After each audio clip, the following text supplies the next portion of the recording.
salty rubbish. Hi everyone, and welcome to Show Love. I'm Bronwyn Murphy, and these new podcasts are small snippets into real human emotions, encouraging listeners to skip the small talk and delve into the big talk. Whether you're driving now, sitting on a train, or lying in bed, you are probably alone and having your own thoughts and worries of which you may or may not have spoken to anyone about. Each Show Love episode will be different and hopefully spread a bit of positive energy and promote our strong desire for emotional union. After all, we're all living, breathing, emotional, feeling beings who need to share and love. And if Show Love helps just one person, then it's all been worth it. A little bit about me. I'm a mum. I adore talking to people. I work in television. And I love love. It doesn't matter who you are, everyone wants to be loved. I set up a company over a year ago for amazing people to find love. I share stories of people who spread love. And most importantly, I promote self-love. So today we're starting off with a hard hitter. It's a sensitive subject that's not easy to talk about. So please welcome the brave Chris Malotte, who's going to tell us his story. So, please tell us about your Ben Nevis adventure. Basically, a good friend of ours, as in Billy Yates, passed away through the worst possible way we can imagine. So I wanted to do something ultimately in his memory, but I also wanted to do it for a mental health charity. And I just thought, I was looking through ways of raising money, and I was thinking of chucking myself out of a plane. But I'm quite interested, even though I've never done it, into climbing. And I thought, well, if you're going to do a charity climb, then do the ultimate in the UK, which would be Ben Nevis. So I went up. It was only about 3 weeks ago now. Yes, I went up Ben Nevis. It was just amazing. I'm not really a sort of mountain climbing kind of guy. I mean, the weather conditions were awful, which actually made it more interesting. I didn't want to do it easy, if that makes sense. I was with an amazing guide, because you can't just go up on your own. So I went up with this guy called Dave. Ironically enough, the night before, he called me and said, look, the weather conditions are so awful, we might not be able to do this. But we woke up the next day and it was actually all right. So it started off all right. It rained a bit, then miraculously the sun came out for a bit. And then for the last few hours, the weather conditions were just awful. It was like torrential rain, heavy winds, whatever. But it was amazing. Yeah, it took about 4 hours to go up and about 4 hours to come down. And it was like wading through streams, it was wading through bogs, it was climbing up these boulders. But eventually I made it, and it was just amazing. And I had a target of 500 quid just because of people's generosity. Ended up raising nearly 1,400, about 1,350. So yeah, it was fantastic, and I want to do it again. I'm going to do it again. So how do you do that? How do you find this geezer called Dave? Just through a mate. Well, you can go on the internet, yeah. But I mean, you can just go on to Google charity climbs, obviously in Ben Nevis. But he was recommended by another mate. Apart from being the brilliant guide, he was just a really, really lovely guy. Yeah, thoroughly recommend him if you ever go up Ben Nevis. You give us Dave's number. Yeah, exactly. So how long did it take you to get from the bottom to the top? It was 4 hours up, and you think in normal life, if you go up the hill, coming down is going to be easier, but the coming down is equally as tough because you're going down over rough terrain. You're absolutely knackered anyway. It took about 7 hours. I think 4 hours up, 3 hours down. So you did it all in one day? Yeah, I did it one day. Yeah, one Sunday. Yeah. And is it cold? Yeah, it's fucking freezing. Yeah, it was freezing. And it was free because I fell in the stream, so I got soaking wet. Your adrenaline keeps you going. There's kind of like 3 levels. There's the easy level, which was just being no kind of boulder climbing. There's a second level, which I did, which was going through the streams and going through the bogs and doing the bog climbing. And then there's a third level, but I wasn't qualified enough to do that. So I did the middle level, but I'm so glad I did that. And because it was really tough, it was more satisfying. Does that make sense? Were you just scared? feel this. No, of course not. Yeah. No, there were bits when I was scared. Wouldn't say scared, but when you look back, when you're climbing up because you're up really, really high for obvious reasons, because it's the highest mountain in the UK. When you kind of look down, that's when you get a little bit nervous because you can. I mean, I fell a couple of times, but not too bad. I mean, you're kind of, as it were, the dangerous bits. You're on a harness, so you can't really fall too far. But there are a couple of times I fell. But you've got your helmet on, you've got all the protective clothing, yeah. And what was unusual, because of the weather forecasts, there weren't that many people that did it. I mean, Dave, as in Guide Dave, said usually on that kind of day you'd have, say, 100, 200 people, but we counted about 12 or 13 people all day.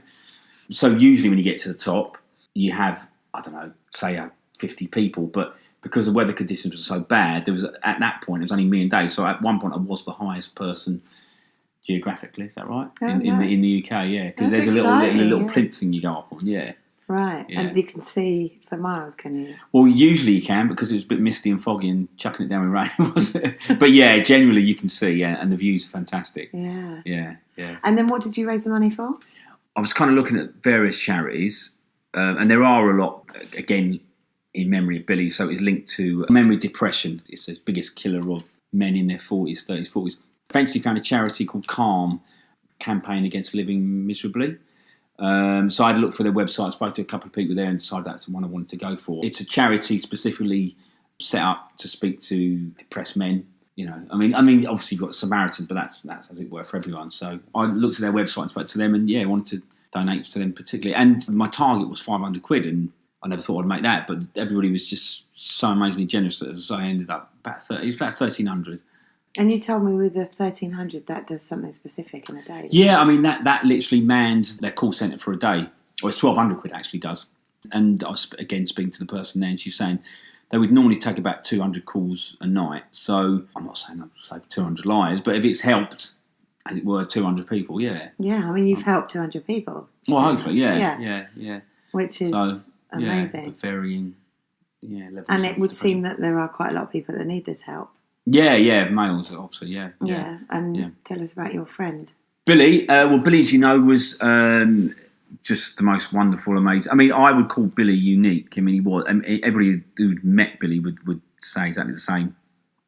Very brash, very, very northern, and as you know, just unique and brilliantly funny and brilliantly caring. You know, he was a sort of your go-to guy, without a doubt, the most honest man I've ever met. Yeah, and I lived with him for a few years, so he was a good mate. Yeah, so I wanted to, because of what happened. Yeah, I wanted to do something for him. Yeah. And for those that don't know what happened, I don't know if you want to say a little bit about. Yeah, well, I won't go too much, but he took his own life for So. Which came out of the blue, really. Absolutely, yeah. For anyone who knew Billy, he was. Oh, we were all devastated. Yeah, he had so many friends. He was, He was a joker. Yeah. He was massively clever. Absolutely. He just quite so intelligent. So so brilliant. Yeah, just an amazing guy. You know, and I'm not over exaggerating there, but yeah, it was fantastic. Yeah. So tell us about living with Billy. It was brilliant. I loved it. I think the difference is I'm a little bit OCD. I mean, Billy had a lot of qualities, but one of them wasn't tidy. So he was a bit. Yeah, he was a bit. No, he was just brilliant. You know, he was a bit messy and very loud, but he was just Billy. You know, and he was very brilliant cook. And it was one of those weird things with Bill that I suppose maybe like anyone, if you've just got a flatmate, when they go away, it's you just like punching the air, you know. But after about 10 minutes, I used to miss him terribly. Yeah. So, but yeah, he was a good guy. So I lived with him for a few years and then moved out, and then missed him so much, moved back again for various circumstances. Yeah. But great guy. And I know he was. People in TV and people everywhere, everyday life would know Bill. Yeah, he was lovely. So for anyone who didn't know Billy, he was a cameraman and worked in television doing that. That's right. Yeah. And a lovely guy. Yeah, was always laughing. Always laughing. Always happy. Yeah. Would make everyone laugh. Yeah, just really caring. Yeah.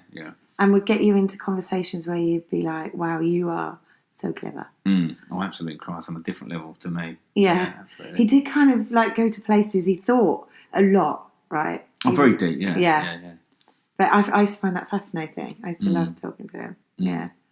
Yeah, very deep, but very brilliant. And then we'd just be stupid. Yeah, exactly. Yeah, that's the flip side. He's very stupid. Yeah. Very stupid, yeah. But he, honestly, like I say, totally unique. Yeah, massively sad. Mm-hmm. And we're doing this just to sort of show what it's like for men who feel like they've got nowhere else to go and sort of take their own lives or don't know who to talk to. And you were saying earlier about yourself that... Yeah, I mean, I make no secret of it. I put it all over Facebook. I've had a few drink problems. A drink problem, as in I love drink too much. That's the problem. So I've been, not just because that, like many men or like women, whatever, just had been on a downer for various reasons many times. And then I first started seeking help to talk to someone a couple of years ago. and I remember going to this therapist, and I think I was saying to you earlier that the therapist has got to be quite individual to you, you know. And I remember going to see this particular woman, and she was nice enough, but she just didn't.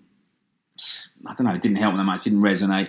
And the flip side of that as well, she was like £85 a session, and that's on a weekly basis. So you're talking, you know, a lot of money, £350 a month, which I couldn't afford. No. And I kind of almost gave up. And then I spoke to somebody, and I wasn't too worried, and who told me that you can actually do this all in the NHS. Although and that was a positive, but immediately I thought, well, how long does that take? But I remember a particular person I know not recommended, we just said that you can go to your own, a local borough GP. And I literally, I just Googled it. I literally filled in an online form, which took about half hour. Then within a week, somebody called me up. They do an assessment on the phone, and within 2 weeks, I was in having sessions, and it's all for free. So that's the thing to remember. You know, it's all out there. It's all for free. And you would definitely say that helps. Oh God, yeah, absolutely. But I think the thing is to remember, as I say, people just give up and think, I'm going to have to pay a shitload of money for it, but it's not. It's basically it's out there and it's free. Yeah. You know, and okay, maybe I got lucky that it went through quickly, but generally, it's out there. And it might only take a month or so. Yeah. So basically, don't give up, and you can talk to someone. And the Samaritans will say that also is free. It's free as well. You can call the Samaritans at any time, 24 hours. And there are 365 days a year. 365 days a year. But the particular chat we talked about, Calm, which is more, set up to talk to men. Their number is, I know this, 0800 58 58 58. They're not 24 hour, but they are from 5 p.m. to midnight every day. Yeah. That's great. Yeah. And they specifically target specifically men. to speak to men, yeah. Who are the highest number of people that it's the biggest killer of men between 30 and 50, yeah. So your advice is basically keep talking. Yeah, absolutely. Talk to somebody. Talk to somebody. If you don't want to talk to Calm or Samaritan, talk to a mate, but just don't hold it in, you know. And it's nothing to be ashamed of. That's the thing. No. It's nothing to be ashamed of. You know? Talk to your friends. Talk to your mates. Talk to anyone. Say it. Exactly. Talk to a stranger. Don't hold it in, because that's the worst thing, yeah. Keep talking. So, keep talking. Thank you so much, Chris. This podcast is dedicated to you, Billy Yates. You are very missed. Television psychologist Emma Kenny has some advice for anyone feeling down right now. Suicide is the biggest killer of young men, and that's an absolute tragedy, because the truth is that no matter how desperate you may feel, no matter how isolated and depressed your experience may seem, there is always hope and there are always options. The problem is that when you get to a position where you feel like killing yourself, you just have no self-worth. You imagine that the world is just a better place without you, but it isn't, because every human being has intrinsic worth and every human being has something that they can give the world. It's just about finding what that gift is. Asking for help is so important. We know from lots of studies that people who have a supportive framework around them are a lot less likely to kill themselves. But if you are not in a situation where you can go and talk to somebody that you care for and receive that support and love, there are lots of organisations around that will be there to hear you in your period of pain. The Samaritans exist to talk to people in these situations. If you're a young teenager who's male, Papyrus is an organisation you can work with. There's a Depression Alliance, and also Campaign Against Living Miserably, Calm, which is an excellent resource for young men who are feeling unhappy. These organisations exist because people do get to a position where they don't want to live any longer. But they also exist because they help those individuals find a reason for living. Suicide is always an option, but it's a bad one. And when I was growing up, my mum would say to me, know that life has one-week wonders. And the truth is that that's real. Something can push you over the edge 1 week. That actually, if you just have patience, if you just work a little bit harder, if you just access the support around you, it will soothe and calm and you will move on. Because whether you believe it or not, your life is valuable and you have meaning. But sometimes you need a little bit of help on the way to see just what that meaning is. Thank you for being amazing, Emma Kenny. Those numbers again, are Samaritans 116 123 and Calm 0800 58 58 58. Please talk to someone. That's it until next time. Love you for listening, and don't forget to show love. Show Love would like to thank Ollie Trevors for the song Saucy Naughty Rubbish, Danny Wright for the song Staying In, and Pete Smith and Alex McCardle for their kindness, ears and talent. Follow us on Facebook, Show Love UK, or Twitter and Instagram at Show Love UK, or email with your views to showloveuk@gmail.com. So much to get through, I know I'll start it in a minute or two.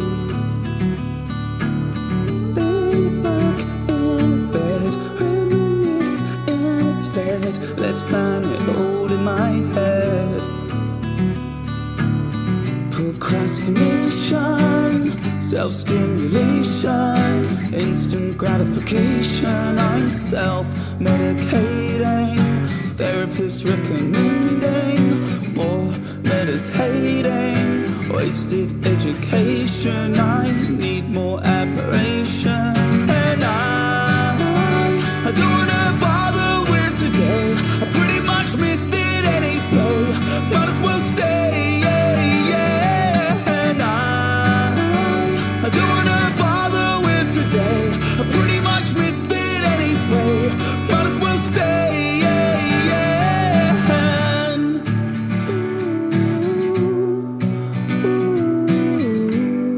I'm staying in. Come dine with me, repeat it on channel 3. I watch it cause I'm feeling hungry. Try and shift the mood, so I ordered Chinese food. Said fuck it, just keep the change, dude. Finance situation, spent on dedication. Dreams of Wembley Stadium and my name carved in the pavement.